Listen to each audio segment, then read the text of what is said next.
怎么都得用外国人踢，那是你们中国人不行吧？或者说你们中国足协不会吧？是发展本国青训仍然不解决根本问题。현재 중국 축구협회는 자국 인민들로부터, 아니 수많은 해외 언론 매체들로부터 조롱받고 있습니다.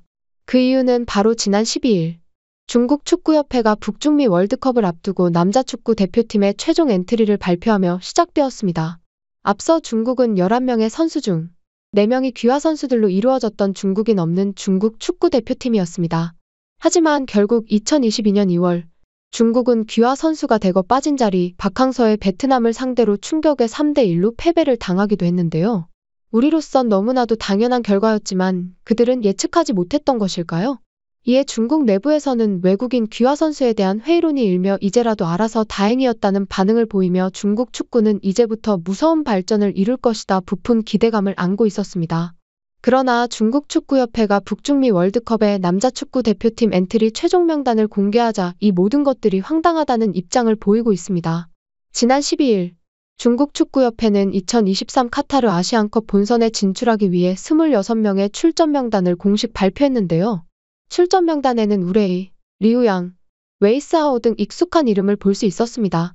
또한 앞서 말이 많았던 귀화 선수 엑송과 페르난도 역시 모조리 탈락했습니다. 그리고 이어서 발표된 2명, 리커 그리고 장광태.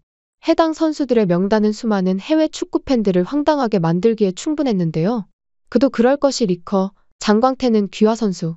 당연하게도 앞서 벌어진 사건들로 귀화 선수를 절대 영입하지 않겠다던 중국 축구협회였기에 다소 이해가 되질 않는 결정이었는데요. 그러나 양코비치는 어처구니없는 변명을 내놓기도 했습니다.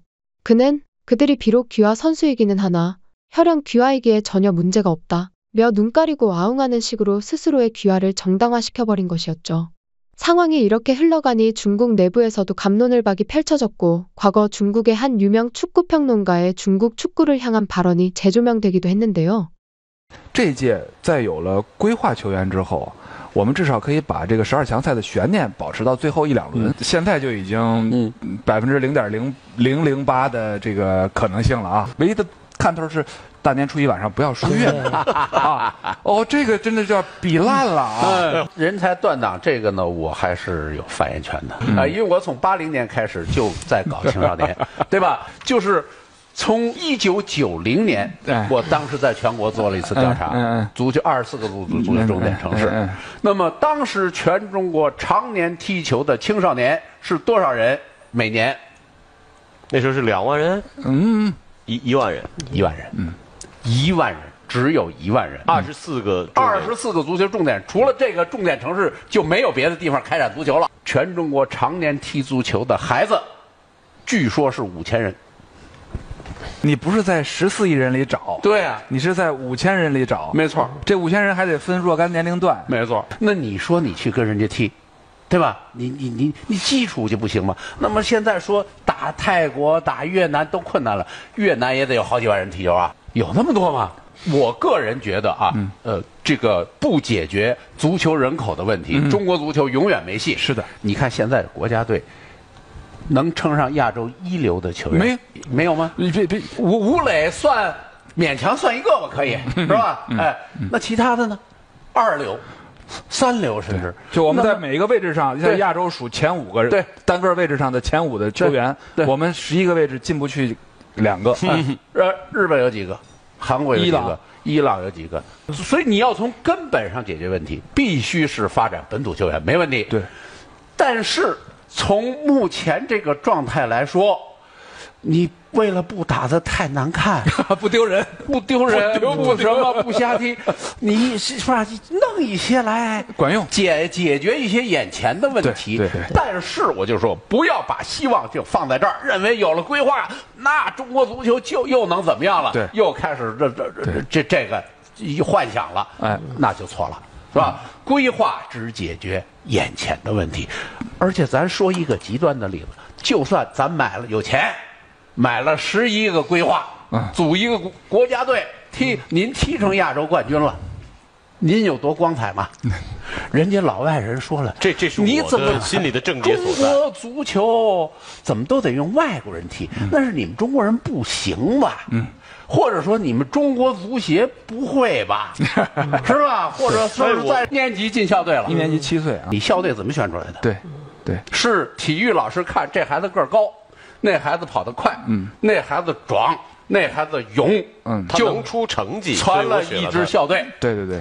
那么这些校队队员，他是真正的足球天才吗？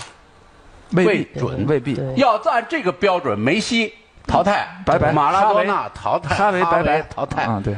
因为踢足球靠的是什么？首先是头脑，对，球感，脚底下的技术。再说句大胆的话啊，就是全世界足协都在干的事儿，中国足协没干。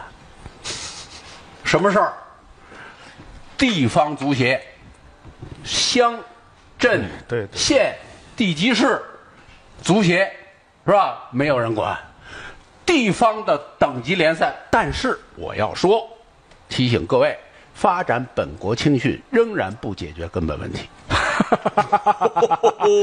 哎呦，今天张芷，我跟你讲，我跟张芷合作这么多年，今天这么就是不保留，把真话都说了，这是我怕什么呀？我70岁的人了，对吧？老人家今天真是，我跟你讲，对，都在搞。 한편 이런 혈연 귀화의 소식에도 불구 정작 외신이 중국 축구 대표팀의 상황을 보며 할 말을 잃은 기사는 따로 있었는데요. 지난 8일 중국 매체 소우는 우레이는 새로운 파트너를 맞이할 예정이다. 는 기사를 통해 새 외국인 선수인 오스카 마리투의 귀화를 추진 중에 있다는 소식을 알린 것이었습니다. 매체에 따르면 그는 현재 1999년생의 24살로 빠른 스피드에 더불어 빠른 발을 가진 스트라이커라 칭하며 우레이의 공격 능력을 높일 만한 최고의 파트너 중 하나로 소개했는데요. 뒤이어 중국 축구협회가 가능한 빨리 움직여 오스카가 귀화에 동의할 수 있도록 설득해야 된다며 마치 다른 국가들이 그를 채갈까 걱정하는 것인지 재촉을 하는 모습을 보이기도 했습니다. 물론 현 중국 대표팀의 수준으론 현재 목표로 하고 있는 북중미 월드컵의 출전권조차 따내지 못한다는 점을 잘 알고 있기에 지푸라기라도 잡고 싶은 심정은 이해가 갑니다. 하지만 해당 선수가 희망 의사를 내비치지 않았음은 물론이며 이에 더해 귀화 선수를 아무리 영입한들 근본적인 실력이 나아지지 않는다는 사실을 이미 경험해본 그들이 해당 선수의 귀화를 종용했다는 점.